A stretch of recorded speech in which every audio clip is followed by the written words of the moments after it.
अगर आप इस वीडियो को लास्ट तक देखते हैं तो आपको इस वीडियो से बहुत कुछ सीखने को मिलने वाला है। यानी आपको खुश रहने का जो मूल मंत्र है वो आखिर क्या है, आपको इस वीडियो के माध्यम से पता चल जाएगा। इसलिए वीडियो को पूरा देखिएगा। बहुत समय पहले की बात है, गंगा नदी के किनारे एक पीपल का पेड़ था। पहाड़ों से उतरती गंगा अपने पूरे वेग से बह रही थी। अचानक पेड़ से दो पत्ते नदी में आकर गिर गए। एक पत्ता तिरछा गिरा और एक पत्ता सीधा गिरा।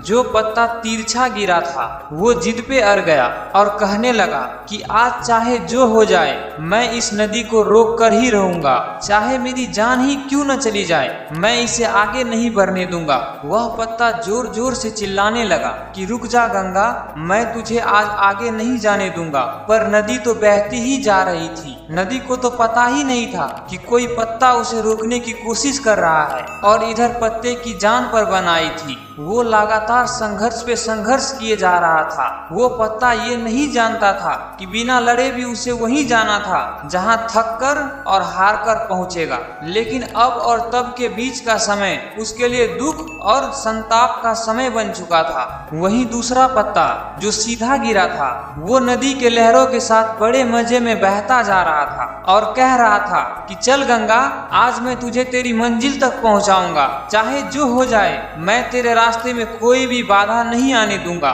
नदी को इस पत्ते के बारे में भी कुछ पता नहीं था। वह तो अपने धुन में सागर की ओर बहती जा रही थी। लेकिन यह पत्ता खुश और आनंदित था क्योंकि उसे ये लग रहा था कि मैं ही नदी को अपने साथ बहाए ले जा रहा हूँ। तिरछे पत्ते की तरह सीधे पत्ते को भी यह पता नहीं था कि चाहे वो नदी का साथ दे या ना दे, नदी तो वहीं पहुंचेगी जहां उसे जाना है। लेकिन अब और तब के बीच का समय उसके लिए खुशनुमा बन चुका था। जो पत्ता नदी से लड़ रहा था उसके जीतने का कोई ऑप्शन नहीं था और जो पत्ता नदी के साथ बहता जा रहा था उसकी हार का कोई ऑप्शन नहीं था। दोस्तों, इस कहानी से हमें यह सीख मिलती है कि जिस दिन हम लड़ना छोड़ देते हैं उस दिन से हम जीना शुरू कर देते हैं। अब लड़ना छोड़ देने का मतलब यह नहीं है कि आप सपना ना देखें या उसके लिए मेहनत करना बंद कर दे, बल्कि लड़ना छोड़ देने का मतलब यह है आप उन चीजों को बदलने की कोशिश ना करें जो आपके हाथों में नहीं है। यही खुश रहने का मूल मंत्र है। दूसरों को बदलने में अपना जीवन बर्बाद ना करें, बल्कि खुद को बदलने की कोशिश करें। दोस्तों, यह वीडियो आपको कैसी लगी प्लीज हमें नीचे कमेंट बॉक्स में जरूर बताइएगा और अगर चैनल पे नए हो तो सब्सक्राइब कर लीजिएगा।